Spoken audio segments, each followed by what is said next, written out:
Did you know that there are 4 phases that your wavy, braid, and dreadlock extensions will go through in order to mature into proper dreadlocks? Phase number 1 is the mermaid hair phase. They're going to be really soft, really smooth, and separated hairs, just like this. You're going to go through daily and separate them with crown nectar, putting this on them, going through one by one, running it down through the dreadlocks in order to help them mature to the place where they need to be, which is actually going to make them way, way easier to care for over time. That process will last for 1 to 2 weeks before they go into the whispering tangled phase. This is actually the most difficult phase of them. It usually happens between week 3 and 4, sometimes a little sooner, some later, depending on how you treat your dreadlocks. But this is what's going to happen. They're going to get kind of frizzy to start off. They're going to begin to stick together, and you're really going to want to focus on separating them. With your crown nectar, you may have to add a little bit more during this time frame to make sure they're not turning into just one giant dread, basically. The softness will still be lingering, but I will tell you this, crown nectar is going to be your greatest companion through this process because you are going to want to make sure these do not stick together, and it's going to make your life so much easier. Between weeks 6 to 8, you're going to start to go into this free form tangle phase.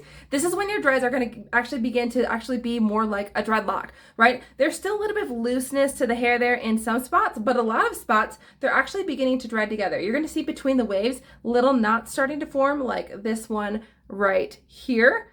And so those are going to form in there, and they're actually going to help the process of getting them to lock together.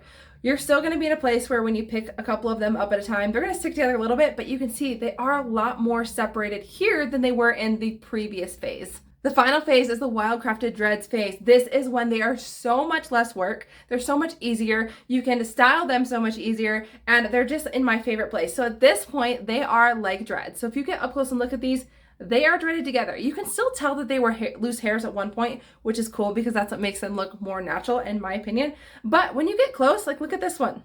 That's fully dreaded. You can see knots are happening all throughout here, but that help keeps them separated. They fall a little bit more individually as you wear them. You can move them around a little bit easier. This is the time frame when they're really great for things like going on vacation, wearing them in the water, doing sports, different things like that, because they are so much easier to care for, and they're just a really, really great place to be.